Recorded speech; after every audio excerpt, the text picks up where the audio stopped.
Oops. Hello everybody, it's Max McAllister here. Today we've got the Warhorse buttoned up on pit stop B. This is his outbound. Chuck's been down to Key West over the weekend and back. He's outbound now, and he is completed all of his Tour of Honor stops, so you're gonna see him start making a lot more straight line X's across the US. We had a list of stuff we were gonna work on earlier, and some things we've found along the way. One of the things I forgot to mention was he was insistent upon trying the Long Ride Shields Cobra recurve windshield, and he rode that down to Key West and back, and he said, please God, give me my Honda windshield back. So this has the final kiss of death in it. He didn't experience as much of the instability that was the reason I didn't care for it so much. But it did a couple of things that were super bad. It had a very strange optic effect in the center of it, just above the bars while the windshield was up, that made things that came into it, he described like a car coming into the windshield, and it would kind of bend and roll away like it was in a fun house, or if it was on the right, it would do that kind of same activity as well. And then another really bad thing, in the rain, he rides with the windshield down so that he can, see through, more safely. But the curve on the windshield collects and holds water, and so even in the down position, it creates this giant shimmering fish tank that you can't see through to look down at the ground. So super not well designed. And again, he uses those shields on his Harleys and loves them. But on this bike, it's just a total disaster, not safe and not a good product. So they need to revisit that product, and we wouldn't recommend that to anybody. So you'll never have to hear me talk about it again, because now Chuck has even put the sword to it. Our XM antenna that we had relocated, and Chuck had fiddled with the place on the shelf. We added a new piece of Velcro there to it, the industrial Velcro, and I have secured the cord down. We just had a piece of gaffer's tape on it when he was on his way to Key West. So I just did a couple little tiny holes through this speaker grill here, and you coil a zip tie up like a pig's tail real tight. It takes a minute, and then you can fish it itself backwards through the hole, and then that solves that problem. So this is not pretty necessarily, but it is highly functional on this particular motorcycle. It's modified, so heavily modified, and it works. Now his antenna works perfectly for him. The Goldstrike satellite bags, Saddlebag lights that had bailed off while he was riding, I cleaned off the tape, the adhesive tape that Goldstrike had on there, with just electrical contact cleaner, so that it was clean surface. Their adhesive was stuck perfectly to their light, and to be honest, we don't have the time to try and remove the adhesive. It would take an hour and a half or more per side, and at $125 an hour, it suddenly becomes not worth the defective part to try and fix it. Now, I know Goldstrike's a very reputable company. They're great with their product support. I'm sure they're going to replace these for Chuck, but that doesn't help him right now. So I used a whole nother layer of 3M automotive adhesive on it. So I stuck the 3M automotive adhesive to the Whistle Clean factory adhesive that was on there. And another theory of mine is just when you use these super thin adhesives, if the parts don't fit absolutely perfectly, then the adhesive is too thin and it's constantly under tension, and as soon as it gets heated, dirt or water can drop in between it and start to weaken it and loosen it. So I have found sometimes that a double layer of adhesive will make a part fit better and last forever. So I did that to this. We cleaned that all up. I took a magic marker and fixed up the crash damage as best I could, or the scratch damage from it bouncing down the road. Then I said, since it's my mode to make things so they can't fail a second time ever, I drilled a hole through the light and through the lid of the bag, and this is just a common Honda bodywork screw. And so I drilled a hole there and put one, and Unfortunately, my camera's on a little tiny tripod, but maybe you can see right there, up from underneath at a 45-degree angle, I drilled another hole. There's nothing in the middle of the bag there. And I put another one of these little Honda bodywork screws. They're all over your bike. You can get them. They're in the trunk. They're in the saddlebag lids. They're all over the motorcycle. So you can just order yourself up 4 of those. And if you're going to do this, I recommend putting the screw over towards the outboard side as much as you can get it, because there's a nice path through the plastic in there. So anyway, both of these have been remounted, and now they're re-adhesived and they're glued. And then one of the bigger upgrades that actually took the most time today was Chuck wanted to get he's been really wanting these Pathfinder lights to flash. They have a sequential turn signal built into them, and on 18 to 20 models they work great. On 21 models everywhere in the world they work great. In the United States models only, 2021, there's lights from all the various aftermarket manufacturers that don't work properly. But after a great deal of effort and time, we got these working. And now, what we did with that, so now they work as hazard lights and of course as turn signals. So I can, while you're turning, and you get a side view, right? It helps illuminate you from the side so people see that you're planning to do something. So we got those working.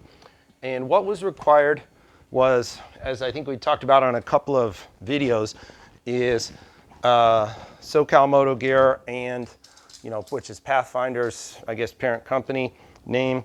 They sell a module that you want to use for 2021 bikes. And they have 2 modules. One is, they both will work, and I think they range in price. They're about $170-ish. Check online for the exact price. And what these do is, it is a module that will allow you to plug in all of the various companies, or connect in, I'm not going to say plug in, all the various companies' lighting accessories, with a caveat that you do have to cut the connectors off and hardwire them to the output wires here. And but this does give good CAN bus protection to the CAN bus system if you have lots of light on your bike. They supply it with adapters to go out to plug and play from the input side here. So these wires go out and plug into plug and play adapters that go in the back by the brake and tail lights. And then it's a pretty straightforward power, ground, and green trigger wire that just goes to the accessory terminal of your motorcycle. Then even for their own products, so these cowl lights, you actually have to cut Pathfinder's connectors off of Pathfinder's wires and then hardwire them to these output wires on this power distribution module. This module has one hot wire out that's a lot of people would use for a battery tender kind of thing, and that's constantly hot. And then it has an accessory terminal that will you can hitch up an accessory or two to that terminal there. It's pretty versatile. It is significantly less expensive than the competing AmpLink products. It's kind of on par with the PDM60, but not on par with the AmpLink for features and such. But again, at the price, the AmpLink is not designed necessarily with dedicated lighting channels like this product is. So if you're a guy who has a lot of lights, this is going to be a great product. If you're looking to plug in a lot of accessories, then that's where the AmpLink's probably better, and it has a different, it's run by a cell phone and such. This one doesn't have that kind of the cell phone connectivity, but it is $75 or $80 cheaper. Mounts very similarly. One tip is I took and ran through these the mounting tabs on it I took a drill bit and drilled those open to 3/16 of an inch. I'm sorry, this is blurry, but I don't want to mess with it too much. I end up making a mess. I open those little holes up to 3/16 of an inch, which isn't a lot, but what it does is it makes it big enough to allow a standard zip tie to pass through. So when these modules are stock, a regular standard zip tie, little electrical zip ties would pass through, but when something like this, it's kind of a heavy thing that's going to be jostled around in the frame of the bike for 100,000 miles. I like to use a heavier duty or just a standard zip tie, not the little bitty teeny ones. So that was one of the things I did. Another thing that needs to be done, hopefully people point it out to them and they follow suit, but all of these wires this is how it comes from them. These are all open, exposed wires. So if you don't use them, these things have, power coming out of them. And so they're not capped or blocked off in any way. So you can put a piece of heat shrink over them or a cap, or you need to do something to wrap them in tape and cover them for all of the channels you don't use. That way, you can't have any chance of a short or an arc under the bike there. And these are the plug and plays. If you've done any lighting on a Goldwing, you'll be familiar with seeing this plugs in the back of the motorcycle under the passenger seat, and then the input wire couples to that, and that's what gives this module the signals from the bike for run, brake, tail, left and right, and that's pretty much it. It's lightweight. The wires weigh more than the module, so it's lightweight. It's sealed and waterproof, so really nice product. Like I said, particularly if you're a guy who's got a lot of lighting products on your bike, because with a lot of lighting, if you get to it where you have a lot of lighting, you can mess up the CAN bus system on the bike, and you don't want to do that, obviously. Oh, one tip, if you are going to do my little mod with the Goldstrike, to add 2 screws to secure your Goldstrike saddlebag lights to your bike, this is a 5/32 drill bit that works perfectly with the Honda little self-tapping bodywork screws. So those are the things. We ordered replacement bezels for all 4 of the Clearwater lights, and they shipped us those. Obviously, this is, I guess, a wear item, so we had to buy them. But even though they're only 2 months old, so one of the Darla covers had a tear in it, and lots of moisture and stuff was getting behind it.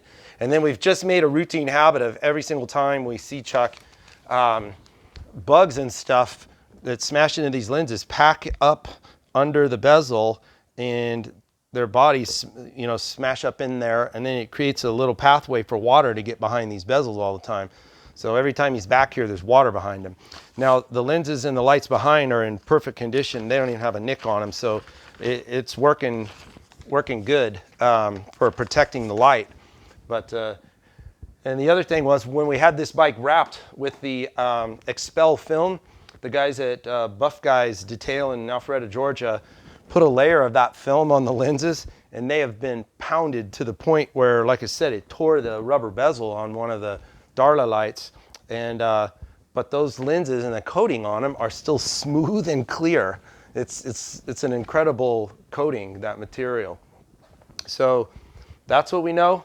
Tomorrow Chuck's going to get he's going to the dark side and trying that on this bike. And so we're not going to know the world record for a Dunlop rear tire, but right now there's 21,000 miles on the rear tire on this bike, and it's got at least 5,000 more miles in it before it needs to be changed. And I'm a guy who changes tires preemptively for safety. That tire has at least 5,000 more miles in it. So between the Traxxion Dynamics suspension and obviously the changes Dunlop has made to the Elite 4, that is a spectacular a spectacular tire for this motorcycle. So can't say enough. The stock Bridgestone was cooked at 12,000. So, and again, that's with our suspension on it. I know a bike with stock suspension won't get that, but Ours has obviously made a difference. So that's what we know. But then when the next time he comes in, we'll see him in a couple weeks after he's made a whole nother X. We're going to have some new antenna stuff. So we're going to have something more sexy looking than this crazy backyard antenna with the Velcro on it. It did work. So taking the antenna out from under the trunk lid where it's buried under the trunk, at least Chuck can listen to the radio now. We know it looks like crap, but that will be fixed on the next X. And we think probably the next time we see him, we're actually going to do a deeper dive into service and get his air filter out, because he'll probably be, when we see him again, at 45,000 miles or so. And so we'll just get a look at how that's looking. Sorry about